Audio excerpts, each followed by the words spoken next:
Ok les gars, du coup dans cette vidéo, on va voir les 8 fausses croyances des skinny qu'il faut absolument que vous sortez de la tête. Pourquoi? Parce que c'est des croyances limitantes qui bloquent votre progression. Donc en fait, le vrai problème, c'est que tu t'entraînes, tu manges plus qu'avant, mais ton physique ne change pas, ok? Donc c'est ni la génétique, ni le métabolisme, ni un manque de volonté, mais ce sont vraiment des croyances qui te limitent et qui t'empêchent de passer un cap littéralement physiquement. Donc en fait, c'est des idées que tu as intégrées, que tout le monde répète, mais qui te bloquent complètement finalement. Et à force d'avoir consommé du contenu sur les réseaux, de tous ces influenceurs, tous ces youtubeurs sur Instagram, etc. Bah finalement tu mélanges tout dans ta tête et t'entends un truc, mais tu l'adaptes mal à ta situation et ça crée des croyances et donc en fait ça fait que tu n'arrives pas à passer au-dessus et ça a de grosses répercussions sur ton évolution physique et c'est justement pour ça que je fais cette vidéo, c'est pour tout enlever de la tête et te faire comprendre qu'il faut arrêter de croire plein de choses. Donc premièrement, croyance numéro 1, ça va être j'ai un métabolisme trop rapide. Donc en fait, moi j'ai un métabolisme trop rapide, peu importe ce que je mange, je prends rien. Donc ça c'est la phrase typique. Le problème avec cette phrase, c'est que c'est un peu une croyance limitante qui vous met dans un confort et une sorte de d'autosatisfaction où vous vous dites que en fait c'est pas de votre faute, c'est la faute de votre métabolisme. Faut arrêter de penser ça. Parce que c'est totalement faux, en fait, le métabolisme explique rien du tout, clairement. Ce qui bloque, c'est le manque de constance et de structure. Le corps s'adapte seulement si tu lui imposes quelque chose de clair, stable dans le temps. Faut comprendre que si tu arrives à manger au-dessus de ton maintien, si tu t'entraînes bien, si tu traques tes calories, si tu fais tout bien finalement, il y a aucune raison que tu prennes pas de poids, même si tu as un métabolisme hyper rapide et encore il y en a qui le disent, mais c'est juste qu'en fait qui font rien et donc c'est une sorte d'excuse, vous voyez? Et si tu dépenses énormément d'énergie dans ta journée et que tu brûles beaucoup de calories, que ce soit avec ton métier, ton sport et tout, je t'assure que si tu fais ce qu'il faut, tu prendras forcément du poids. Donc le message clé à retenir, c'est quoi? C'est que ce n'est pas ton métabolisme qui t'empêche de prendre du muscle, mais c'est vraiment l'irrégularité et je rajouterais même le manque de structure de manière générale. Donc voilà pour la croyance numéro 1. Franchement, celle-là, c'est un gros truc que énormément de skinny aiment bien sortir. Mais à partir de maintenant, là, ceux qui voient la vidéo, arrêtez de croire ça tout de suite. Ensuite, la 2 et la 3 sont un peu liées, vous verrez pourquoi. Donc la 2, c'est si je mange beaucoup, je vais prendre du muscle. Donc en fait, il faut comprendre que manger plus sans entraînement, sérieux, ne crée rien en fait. L'alimentation accompagne, mais ne déclenche rien. C'est hyper simple à comprendre, c'est pour ça que je l'ai mis en gras. Aussi, il faut comprendre que c'est pas parce que tu es calé que ton corps lui est en surplus. C'est pour ça que c'est hyper important de traquer ses calories, parce que sinon, si tu fais à la sensation, bah finalement, tu as l'impression de manger beaucoup, mais finalement, ton corps, lui, n'a pas mangé beaucoup. C'est aussi simple que ça. Donc en fait, le surplus doit être créé dans un contexte où le corps, lui, a une raison de l'utiliser. C'est-à-dire que tu as beau manger beaucoup, donc vous verrez, ça rejoint un petit peu la troisième. Si tu fais pas les efforts à côté, que tu t'entraînes mal, que tu t'entraînes pas beaucoup, que tu fais, enfin que tu bases tout sur le fait de manger beaucoup, et ben en fait, ça t'auras vraiment pas de muscle automatique. Genre, c'est pas parce que tu manges beaucoup, parce que tu es en surplus, ou parce que tu as l'impression d'être en surplus que tu vas créer du muscle. Mais en fait, ce qui va faire que tu vas prendre du poids et avoir le physique que tu veux, c'est vraiment d'avoir un entraînement intense plus l'alimentation. Ok?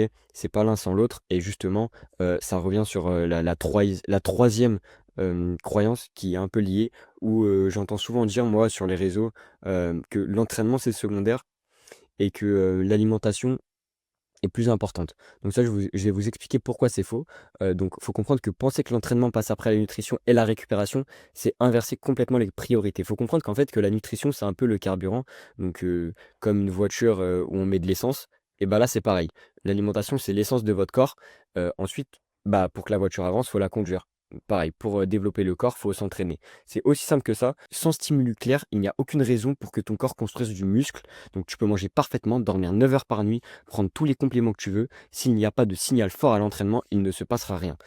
Donc l'entraînement est la base, tout le reste vient soutenir ce stimulus. Et ça, c'est hyper vrai, il faut vraiment le comprendre.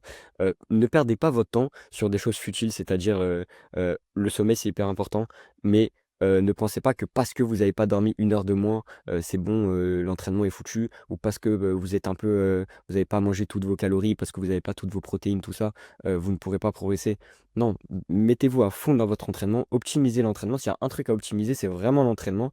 Et le reste, si vous êtes OK, c'est-à-dire au moins 7 heures et que vous êtes en surplus, même si vous n'avez pas tous les quotas et tout, vous allez prendre du poids, je vous l'assure et beaucoup plus rapidement que si, vous attendez d'optimiser tout pour, commencer à bien s'entraîner. On en reparlera après justement, mais essayez de comprendre ça. L'entraînement, c'est vraiment numéro un et le reste, en fait, c'est ce qui vient soutenir. Je dis pas que, on fait n'importe quoi sur le reste, vous progresserez. Non, c'est faux. Si vous dormez pas, si vous mangez rien, c'est sûr que là, l'entraînement servira pas à grand chose. Mais il faut comprendre que voilà, faut vraiment le voir comme, du carburant, en fait. C'est aussi simple que ça. Donc, numéro 4, la croyance. Numéro 4, plus je fais de séries, plus je vais grossir. Donc ça, c'est intéressant parce que je vois beaucoup de skinny, ils sont perdus, ils ont l'impression de tourner en rond, donc ils vont rajouter une charge énorme à votre corps en pensant que, ils en font pas assez déjà. Mais je vais vous expliquer. Donc en fait, beaucoup de skinny enchaînent les séries, les exercices, les séances interminables, mais sans vraiment d'intensité. Parce qu'en fait, il faut comprendre que tu ne peux pas être au max, si tu fais une quantité de choses astronomiques. Si ta séance dure 4 heures, si tu vas à la salle 7 fois, 6 fois par semaine, tu pourras jamais être au max, en fait. Et en fait, le but, c'est d'optimiser chaque effort. Faut comprendre qu'accumuler des séries loin de l'échec sans vraie tension mécanique, ça ne sert strictement à rien. Là, je l'ai mis ici, 6 séries bâclées loin de l'échec, c'est du volume inutile. C'est-à-dire que, OK, vous aurez l'impression d'avoir fait un truc, mais finalement, vous serez épuisé, en fait, pour des gains extrêmement minimes. Alors que si, au lieu de faire 6 séries bâclées, vous faites 2 à 3 séries vraiment proches de l'échec, intenses, avec une bonne exécution, je vous assure que ça sera 1000 fois plus efficace. Vous allez gagner plus de temps, plus d'énergie, et vous verrez de meilleures évolutions sur votre physique, tout simplement. Donc le message clé ici, je dirais que le muscle répond à la qualité du stress, pas au volume fait au hasard. Et ça, c'est extrêmement vrai. En fait, le muscle grossit pas en fonction de la quantité de ce qu'on fait, c'est en fonction de la contrainte que tu lui infliges. Ok. Tu beau faire 1000 séries avec zéro contrainte ou très peu de contraintes, il se passera rien. Tu vas juste prendre peut-être un peu d'endurance musculaire, mais c'est pas ce qu'on veut ici. Vous voulez prendre du poids, avoir des gros muscles, tout simplement. Alors que si tu fais 2, 3 séries à fond, même 2, je vous assure que même 2 séries par muscle par séance, si vous le faites extrêmement à fond, ça suffira. Pourquoi? Parce qu'en fait, ça va créer une grosse contrainte mécanique sur votre muscle et votre muscle sera obligé de s'adapter pour progresser. Donc ça, voilà, comprenez ça. Si vous voyez qu'il y a l'alimentation est carrée, le sommeil est carré, l'entraînement, vous avez l'impression que c'est carré et que ça n'évolue pas, au lieu de vous dire, ok, je vais en faire toujours plus, je vais rajouter une séance, je vais rajouter des séries, je vais rajouter des exos. Non, dites-vous, ok, est-ce que ce que je fais, c'est clairement qualitatif? Essayez d'être honnête avec vous. Vous vous posez, vous dites: «OK, est-ce que, finalement mes séances sont qualitatives?» sans vous voiler la face, en fait. Et je vous assure que en fait, au fond de vous-même, vous savez qu'il y a mieux à faire que juste rajouter, toujours plus. Mais, non, parfois, il faut juste, revoir l'essentiel. Les choses hyper simples fonctionnent à condition, de le faire bien, tout simplement. Donc, voilà. Croyance numéro 5, ça va être: «Je m'entraîne régulièrement, donc je progresse». Ça, c'est une croyance intéressante parce qu'en fait, j'ai l'impression qu'il y a un truc un petit peu dans la musculation, c'est que les gens pensent, pour la plupart du temps, et ça, c'est pas que pour les skinny, c'est peu importe, votre objectif en musculation, ils pensent que faire les choses, ça doit être, récompensé par de la progression. Ou alors, ils pensent que progresser, c'est un dû parce qu'on fait les efforts. Mais c'est pas parce que tu fais des efforts, c'est pas parce que, tu vas à la salle tous les jours, c'est pas parce que tu manges bien que finalement tu vas progresser. En fait, il faut comprendre que aller à la salle régulièrement ne garantit absolument pas la progression. Et ça revient avec la croyance, juste au-dessus. En fait, il faut comprendre que si tes charges ne montent pas, si tes reps ne progressent pas, si ton contrôle ne s'améliore pas, c'est-à-dire si ton exécution ne s'améliore pas, ton corps n'a aucune raison de changer et d'évoluer finalement. En fait, il faut comprendre que ton corps, il a de manière générale, c'est pas dans son intérêt de te faire prendre de la masse, de te faire prendre du volume. Pourquoi? Parce qu'en fait, plus toi tu deviens massif, plus ton corps aura de travail à faire pour, te maintenir en bonne santé tout simplement. Donc c'est pas dans son intérêt que tu prennes du poids. C'est pour ça qu'il faut faire les choses vraiment bien, parce que si tu fais pas bien, ton corps te fera pas de cadeau et tu n'auras pas de progression. Donc il faut comprendre que la régularité sans progression, en fait, c'est de l'entretien, c'est juste, tourner en rond. Le message clé ici, ça serait que ce n'est pas la présence à la salle qui compte, c'est l'évolution de ce que tu fais à l'intérieur et ça, c'est extrêmement vrai parce que en fait, c'est comme ce que je disais au-dessus, c'est pas parce que plus tu en fais, plus tu vas prendre du poids. Là, c'est pas parce que tu t'entraînes régulièrement et de manière générale, tu fais tout bien, que tu vas prendre du poids. C'est pas un dû, en fait, de progresser, d'avoir un meilleur physique. Ce qu'il faut comprendre, c'est vraiment qu'il faut faire les bonnes choses, avoir un cadre, être structuré, être bien sûr qu'il faut, s'entraîner régulièrement, il faut avoir de la constance, mais c'est pas du tout le seul facteur. OK? Il faut quand même de manière générale, avoir une bonne structure et ça revient à ce que je disais, ça sert à rien d'en faire beaucoup si tu fais mal les choses. Ensuite, croyance numéro 6, donc ça va être: «Je dois tout optimiser avant de commencer». Donc elle est hyper intéressante et c'est le cas d'énormément de gens avec qui j'ai pu discuter. Donc les gens veulent le programme parfait, la répartition parfaite, les macros parfaites dès le début. Mais en fait, cette recherche de perfection est souvent une excuse pour ne pas s'engager vraiment. Les bases bien appliquées pendant longtemps battent toujours l'optimisation prématurée.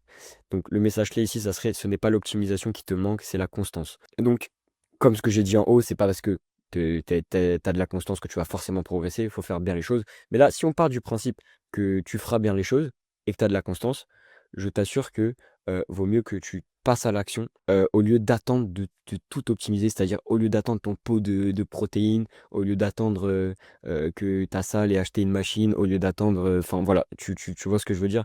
Au lieu d'attendre que tu de la magnésie ou des trucs comme ça. Non, je t'assure que c'est mieux que tu passes à l'action directement parce qu'en fait, faire, c'est mieux que rien faire dans tous les cas. Ça on est d'accord sur ça. Et en fait, l'optimisation, elle vient au fur et à mesure, OK? Au début, tu peux pas tout optimiser. Au début, dans tous les cas, le minimum que tu feras, ça sera bien et tu verras que tu verras déjà des choses sur ton corps, même si tu fais pas les choses bien. L'optimisation vient ensuite pour, aider à passer des caps, OK? Mais faut pas penser que, si, par exemple, c'est pas parce que tu dors pas, 8 heures une nuit que c'est bon, tu t'entraînes pas la semaine, tu vois?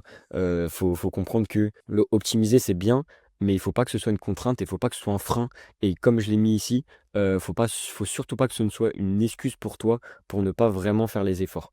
Voilà, tout simplement. Donc ensuite, la croyance numéro 7, ça va être la discipline, il y a que ça de vrai. Cette croyance, en fait, elle part d'un bon, fond, en fait, mais il faut comprendre que donc oui, la discipline est importante, mais elle ne suffit clairement pas à durer sur le long terme. Si tu détestes ce que tu fais, si chaque séance est une corvée, tu ne tiendras jamais sur le long terme. Donc en fait, ce qui fait durer, ça, faut le comprendre, c'est avoir une méthode que tu comprends et que tu prends plaisir à suivre. C'est le plus important. Donc le message clé ici, ça serait: la meilleure méthode, c'est celle que tu peux tenir sur des mois, pas celle qui te motive une semaine. Donc en fait, c'est bien la discipline. Il faut être discipliné pour atteindre des objectifs parce que, bon, après on parlera de motivation juste en dessous, mais il y aura forcément des baisses de motivation et justement, c'est cette discipline qui va te faire, passer un cap parce que du coup, ça fera que tu seras hyper régulier. Mais par contre, il faut pas que ce que tu fais, ça te dégoûte tout simplement. Il faut pas que tu fasses des choses, forcées parce que tu pourrais être discipliné pendant quelques mois, OK, mais si finalement tu te rends compte que tous les jours, tu prends aucun plaisir à faire ce que tu fais, que ce soit bah, je sais pas, à suivre ta diète, à t'entraîner, à faire tout ça, à faire des steps ou je sais pas, ça dépend de l'objectif. Bah, en fait, la discipline tôt ou tard, ça va te faire péter un câble et tu en auras juste marre et ça va juste te dégoûter de ta pratique. Donc la discipline, c'est bien, mais vous avez bien plus à gagner, à trouver, quelque chose qui vous anime, dans votre objectif. Par exemple, moi, je fais du street lifting. C'est-à-dire que ce qui va m'aider à prendre du poids, et à aller à la salle et à aller m'entraîner et à aller progresser physiquement, c'est ma discipline du coup qui est le street lifting. Donc en fait, j'utilise ce moyen pour, que ça impacte, positivement ma motivation et finalement, j'ai même pas besoin d'être vraiment discipliné parce qu'en fait, j'aime y aller. Donc au final, je me force pas et bien sûr, il y a des moments où il faut de la discipline parce que, bah, on est des humains et pas des robots. On peut pas H24 avoir envie de s'entraîner mais si vous avez une méthode qui vous anime, je sais pas si vous faites des circuits, si vous faites des exos, en fait, il faut comprendre que vaut mieux faire quelque chose qui vous fait plaisir, de peut-être moins optimal à votre progression, que quelque chose qui est sur le papier parfait, mais que vous détestez. Parce que je vous assure que l'adhérence, c'est le facteur numéro un de tous les pratiquants, peu importe le sport, pour durer sur le long terme et avoir les meilleurs résultats. Ceux qui ont les meilleurs physiques, ceux qui ont les meilleures performances, ceux qui réussissent finalement dans leur domaine, c'est ceux qui aiment faire, ce qu'ils font et donc c'est pas juste une histoire de discipline. Si vous avez la discipline, c'est bien, mais si vous adhérez à ce que vous faites et que, ce que vous faites, ça vous fait plaisir et ça vous rend heureux, c'est 100 fois mieux. OK les gars, donc maintenant dernière croyance, donc on va voir la croyance numéro 8, donc bah, qui on a vu la discipline, maintenant c'est centré sur la motivation et ça va être, «Je m'entraîne seulement quand je suis motivé». Donc en fait, il faut comprendre que la motivation, c'est une émotion. Elle est instable, elle monte, elle descend et c'est OK, OK? Enfin, faut comprendre que c'est normal et il y a pas de mal à parfois, moins avoir de motivation. Par contre, il faut comprendre que les pics de motivation créent des pics de dopamine, donc qui rendent des périodes de down encore plus difficiles. Donc quand tu es trop motivé pendant quelques semaines, tu épuises tes ressources mentales et ensuite, bah, c'est le crash complet. Tu vas plus jamais enfin, ou tu vas avoir extrêmement du mal à retrouver goût à ce que tu fais. Donc ce qui fait la différence clairement, c'est la régularité mesurée.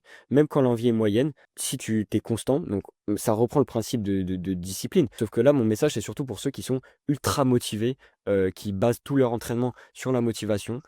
Bah, en fait, souvent ceux-là, ceux qui sont trop motivés limite, enfin même si c'est bien, c'est un peu, compliqué de dire de dire à un mec, «Arrête d'être trop motivé», mais en fait, faut quand même se dire que, c'est pas anodin et tu vas avoir beaucoup de dopamine, tu vas créer beaucoup d'émotions positives, certes pendant un certain temps, mais après comme ça a été un peu trop incontrôlable, bah, quand il y aura d'autres choses dans ta vie, tu seras un petit peu moins dedans, parce que c'est logique, c'est humain parfois d'avoir son focus, sur autre chose, même si on a des objectifs importants et bah, tu verras que là, ça sera le down complet et tu auras énormément de mal à te remettre dedans, à re-aimer le processus, à re-kiffer aller, à la salle. Donc c'est important de le comprendre. Dose ta motivation, ne te brûle pas, OK? Les résultats viennent quand tu continues, même quand l'émotion baisse. Tu pas besoin d'être surmotivé pour faire les efforts, OK? Reste dans un mood où, OK, tu es là, tu fais tes trucs, tu perds pas de vue, l'objectif final, mais à côté, tu as quand même une vie, OK, tu centres pas tout sur ta pratique, parce que c'est justement là où ça va être compliqué ou même si tu vois que tu as des petites douleurs, où il y a des trucs qui sont compliqués, tu manges pas bien, tu peux pas bien dormir, du coup ça affecte l'entraînement, bah, là si tu as été trop surmotivé et que tu as eu des trop gros pics de dopamine et bah, dans ces moments-là, ça sera des pics de dopamine inverses, tu seras dégoûté, tu en auras marre, tu auras trop fait jouer les émotions dans ta pratique. Et ça, c'est hyper important de faire attention avec ça pour durer sur le long terme. Donc voilà, faut comprendre que si vous prenez pas de poids ou si tout vous paraît un peu long, compliqué et tout, c'est pas que c'est un problème de potentiel, mais pour moi, c'est surtout un problème de croyance, de structure et de méthode. Donc tout ce que j'ai dit, essayez de comprendre. Si vous voulez regarder la vidéo à nouveau, vous pouvez, ou même, faire des captures d'écran de chaque croyance. C'est pour ça que là, je vous ai mis le document, à l'écran. Mais il faut absolument se sortir tout ça de la tête. Donc, que ce soit, la motivation, on en a parlé, la discipline, donc OK, mais il y a pas que ça. L'optimisation, bon ça vous avez bien compris que, ça sert à rien de tout optimiser avant de commencer. S'entraîner régulièrement, OK, mais c'est pas un dû finalement, faut bien faire les choses. Plus tu fais de séries, plus tu vas prendre. Non, finalement, vaut mieux faire bien les choses que trop finalement, parce que c'est contre-productif. J'ai parlé de l'entraînement, qui était finalement le pilier numéro un et que beaucoup font passer à la trappe, aux dépens de l'alimentation. Manger beaucoup, c'est pas, une nécessité, c'est comme, s'entraîner beaucoup, ça veut pas dire que tu vas prendre du muscle. C'est pas parce là, c'est pareil, c'est pas parce que tu manges beaucoup que tu vas prendre du muscle. Et enfin, bah, la première, j'ai un métabolisme trop rapide, donc ça qui est totalement faux. Et ça, en vrai, ça, c'est vraiment celle, la plus importante pour les skinny et ça, je veux plus jamais l'entendre et surtout ne vous reposez pas sur ça en pensant que c'est une idée fondée parce que, finalement ça n'a aucun rapport et aucune influence sur votre progression. Donc voilà, pour conclure, je vous mets le lien pour réserver un appel avec moi gratuit en description, donc ça sera juste un diagnostic offert. Tout simplement, vous allez me parler de vos objectifs, de là où vous en êtes actuellement, que ce soit mindset, nutrition, entraînement et puis, on échange ensemble et on voit comment moi je peux vous donner quelques clés pour évoluer et enfin atteindre vos objectifs de la manière la plus saine possible. Et puis, si je vous mets aussi mon Instagram si vous voulez me suivre et voir un petit peu ce que je fais. Voilà, à la prochaine pour une prochaine vidéo.